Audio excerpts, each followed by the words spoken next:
narrative of war in the South China Sea. When the world is busy with a pandemic, the water in the South China Sea is also rippling more violently than usual. Send each other's combat fleet between the United States, US, and the People's Republic of China, PRC, is becoming more and more intense. Is the big war coming? The conflict over the waters, which had been paused during the initial pandemic, began again on April 3rd. At that time, the Chinese Coast Guard ships sank Vietnamese fishing vessels in the waters of the Paracel Islands disputed between the two countries. 8 Vietnamese fishing boat crews almost sank as a result of the incident. Then, on April 16, the Chinese survey ship Haiyang Busy 8 visited and harassed the location of the West Capella oil and gas exploration by Petronas. The location is within 200 nautical miles of Malaysia's exclusive economic zone from Sarawak. But China also claims to be included in their widespread claims in the South China Sea. On April 18, China's actions again infuriated the countries on the shores of the South China Sea, who also claimed the annexed part of China. Beijing announced it had included a number of features in the Paracel and Spratly Islands in the Hainan district, an island at the southern tip of China. The move was condemned because a number of the features named were Chinese-made islands whose development had been banned by the International Mahakama in accordance with the lawsuit filed by the Philippines in 2016. We continue to see PLA's aggressive actions in the North Vietnamese Sea.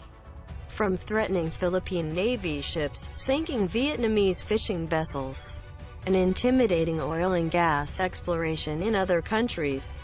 Following the aggression, the United States had a reason to interfere in the South China Sea and East China Sea, on the pretext of running a navigation freedom operation, FONUP.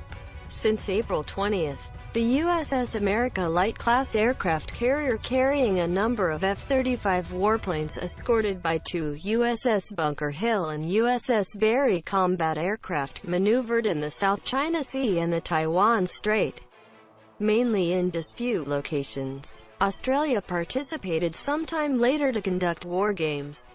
On April 30, it was the Chinese military's turn to report that they had conducted a coordinated military operation that had driven USS Berry from the Paracel Islands. The U.S. Navy denied that their movements were disturbed by the Chinese military at that time. The Chinese side argued U.S. ships had crossed the border on the Spratly Islands on April 29.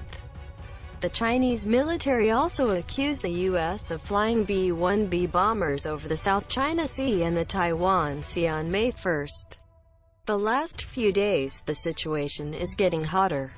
On Tuesday, 5/5, the Global Times, the mouthpiece of the Chinese Communist Party, openly reported that the Chinese People's Liberation Army (PLA) will conduct large-scale exercises to dispel post-epidemic U.S. provocation. Aircraft carriers, warships, warplanes, anti-pirate ships, all deployed in the military training. Mention of the name of the country directly, as it is usually rarely done, related to the South China Sea. Wei Dongshu, a military observer quoted by the Global Times, said that USS Nimitz was preparing to carry out military aggression in the South China Sea as soon as the pandemic was over. While U.S. Navy media, USNI, launched on Thursday, 7/5, that USS Ronald Reagan, based in Yokosuka, Japan, immediately departed for the South China Sea. We continue to see PLA's aggressive actions in the North Vietnamese Sea, the name used by Vietnam for the South China Sea. From threatening Philippine Navy ships, sinking Vietnamese fishing vessels, and intimidating other countries' oil and gas exploration, said U.S. Defense Secretary Mark Esper in Pentagon last Tuesday. So far, there have been no official alerts about China's actions in the South China Sea during the pandemic by the Indonesian government.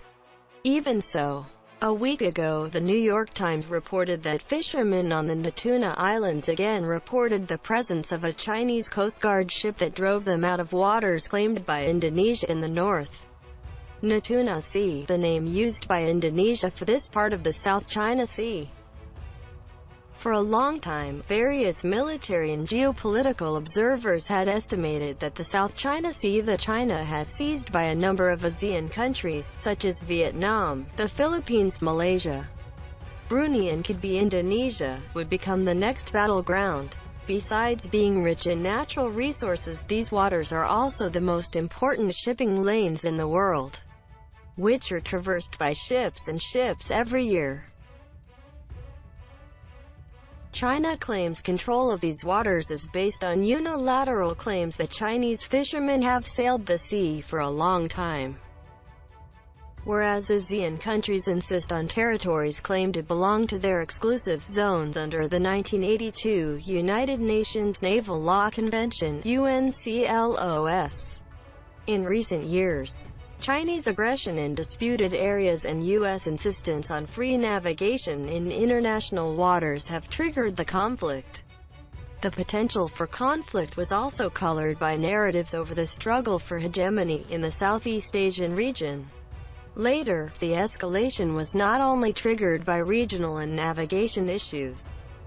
The United States and China are increasingly accusing each other about the spread of COVID-19. Although initially spread in Wuhan, Hubei, the U.S. is now the most affected country COVID-19. The number of cases has exceeded 1 million cases with more than 70,000 deaths, while China survived in 82,000 cases with 4,600 deaths. U.S. President Donald Trump and U.S. Secretary of State Mike Pompeo insisted they had evidence that the SARS-CoV-2 virus that caused COVID-19 leaked from a laboratory in Wuhan late last year and eventually became a pandemic. They urged an independent investigation to investigate the true origin of COVID-19. The U.S. also accused that there was an attempt to cover up the epidemic in the early days of its spread by the Chinese side, which made its spread throughout the world uncontrollable. China also does not have no part in the war of words about the origin of the virus. Before Trump and Pompeo claims, Chinese Foreign Ministry spokesman Zhao Lijian accused the U.S. military of bringing the virus to Wuhan. It was conveyed through his tweet on Twitter on March 12 last. Later, the Global Times also echoed the U.S. government's inaction with COVID-19 causing so many deaths in the U.S. while in their respective countries. The two leaders needed a new narrative to shift the spotlight on their performance in handling the pandemic. President Trump is pressured by the drop in electability ahead of the election. Meanwhile, PRC President Xi Jinping faced Chinese concerns over the Communist Party's policies during the pandemic, already plural in the history of politics. Leaders of the state will spit out to maintain their power.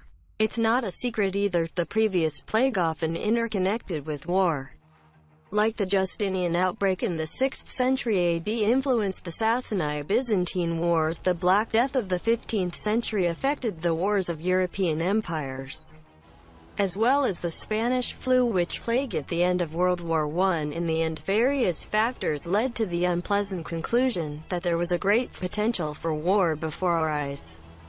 Foreign Minister Retno Marsudi, in a virtual press conference with international media, said that Indonesia continued to follow the development of activities in the South China Sea. Indonesia expressed its concern regarding the current situation in the South China Sea, which has the potential to increase tension when a global collective effort is urgently needed against COVID-19, Retno said Wednesday, 6/5. Foreign Minister Retno Marsudi stressed the importance of maintaining peace and stability in the South China Sea. This includes ensuring freedom of navigation and aviation, as well as encouraging all parties to respect international sea law, specifically the 1982 United Nations Naval Law Convention (UNCLOS), he said. The exclamation, "at this time sort of against the waves, but he must be voiced because such a war occurs. Indonesia will be trapped between these two great powers."